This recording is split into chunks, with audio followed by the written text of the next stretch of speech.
Bismillahirrahmanirrahim. Assalamualaikum warahmatullahi wabarakatuh. Di sini kami dari kelompok 2 yang beranggotakan saya sendiri, Nindya Aulia Nur Arifah, dan teman saya Lutfi Hanifah, Imamah, Yusuf Khairuddin, dan Miftahul Alfan Febrianza. Nah, di sini kami akan menjelaskan tentang bagaimana cara merumuskan masalah, variabel penelitian, data penelitian, dan juga judul penelitian.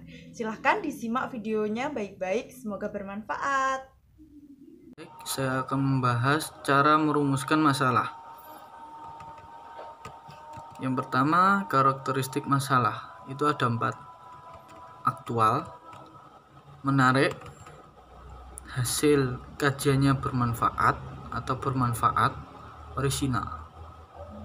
Aktual adalah kekinian ya. Tidak boleh masalah yang sudah lampau dibahas lagi. 1 abad yang dulu dibahas sekarang jangan. Harus masa kekinian yang kita hadapi. Terus harus menarik penelitiannya. Terus bermanfaat. Jangan seperti penelitian cara minum air putih, jangan seperti itu. Itu tidak bermanfaat. Orisinal. Penelitian yang belum diteliti. Seperti itu. Masalah yang belum diteliti, seperti itu ya. Terus sumber masalah ada 2, pengalaman individu, kita harus berpikir kreatif. Yang kedua, deduksi teori. Kita membaca buku-buku. Nah, dari teori tersebut kita bisa mengembangkan dengan penelitian. Termasuk masalah. Laporan-laporan hasil penelitian selalu ada saran-saran ya pada akhir penelitian untuk melanjutkan penelitian selanjutnya. Itu bisa dijadikan masalah. Terus pertimbangan masalah ada 2, pertimbangan yang didasarkan atas keberadaan penelitian itu sendiri. Terus yang kedua, pertimbangan yang didasarkan pada pertimbangan sosial. Yang keempat, perumusan masalah. Aslinya ya, itu tidak ada aturan untuk mengikat cara-cara merumuskan suatu masalah. Hanya 3 yang perlu kita perhatikan. Masalah itu harus berbentuk kalimat tanya, bukan pernyataan ya. Kalimat tanya, pertanyaan, bukan pernyataan. Terus yang kedua, rumusan masalah hendaknya padat dan jelas. Harus padat dan jelas, jangan 1 paragraf. Yang ketiga, rumusan masalah hendaknya memberikan petunjuk bagi kemungkinan pengumpulan data. Sekian presentasi saya bab cara merumuskan masalah ya. Nah, saya akan melanjutkan penjelasannya ya.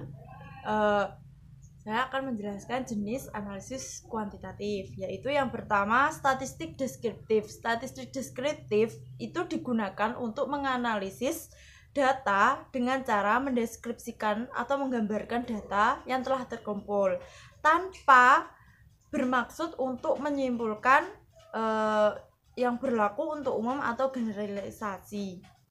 Teknik analisis ini bisa digunakan untuk penelitian yang bersifat eksplorasi, seperti mengetahui resepsi masyarakat terhadap kenaikan harga BBM, ingin mengetahui sikap guru terhadap perberlakuan UU guru dan dosen, seperti itu. Nah, teknik-tekniknya yang pertama yaitu penyajian data dalam bentuk tabel atau distribusi frekuensi dan tabulasi silang.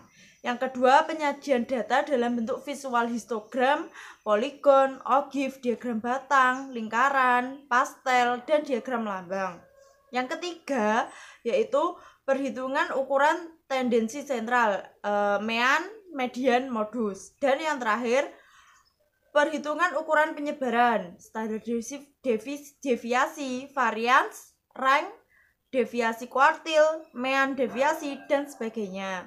Nah, selanjutnya yang kedua yaitu statistik inferensial. Nah, jika statistik deskriptif tadi hanya bersifat memamparkan data, nah statistik inferensial ini mengadakan penarikan kesimpulan data dan membuat keputusan berdasarkan analisis yang telah dilakukan.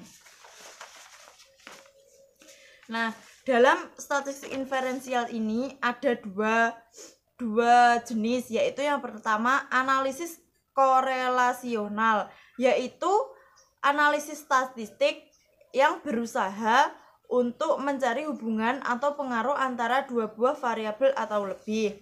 Dan analisis komparasi, yaitu teknik analisis yang bertujuan untuk membandingkan antara kondisi dua buah kelompok atau lebih.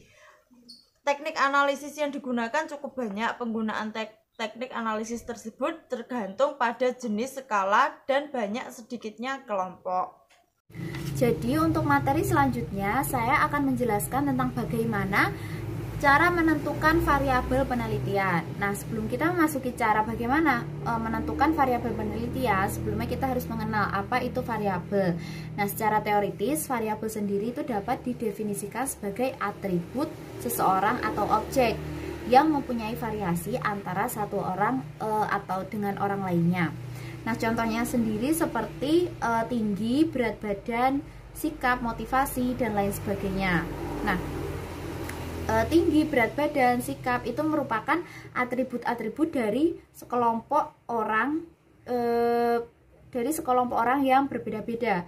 Nah, berat, ukuran, bentuk, dan warna itu merupakan atribut-atribut dari objek. Sedangkan struktur organisasi, mode pendelegasian, kepemimpinan, pengawasan itu merupakan contoh variabel dari kegiatan administrasi.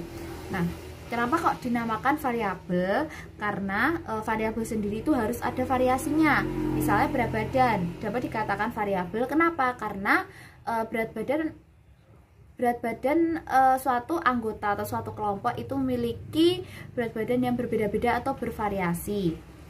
Contoh lainnya adalah motivasi. Nah, persepsi atau motivasi itu dapat juga dikatakan sebagai variabel karena misalnya persepsi dari sekelompok orang itu tentu bervariasi atau bermacam-macam.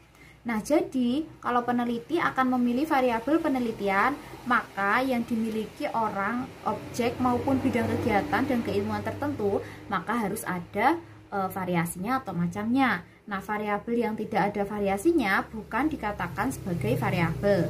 Nah, untuk dapat bervariasi ini, maka penelitian harus didasarkan pada sekelompok sumber data atau objek yang bervariasi, seperti itu.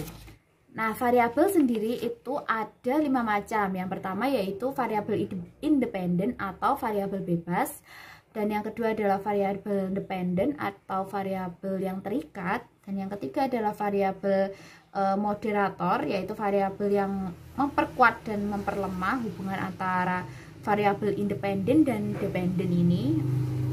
Dan selanjutnya adalah macam variabel yang keempat adalah variabel intervening, yaitu variabel penyela antara yang terletak di antara variabel independen dan dependen.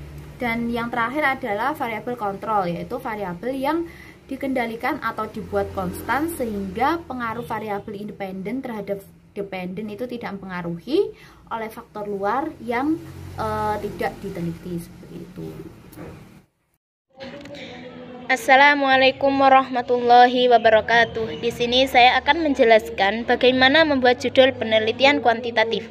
Sebelum membuat judul penelitian, kita harus mengetahui dulu apa sih sebenarnya penelitian kuantitatif. Jadi, penelitian kuantitatif itu adalah pendekatan ilmiah yang memandang suatu realitas itu dapat diklasifikasikan konkret, teramati, dan terukur. Untuk penelitian kuantitatif itu berupa angka dan juga menggunakan analisis statistik.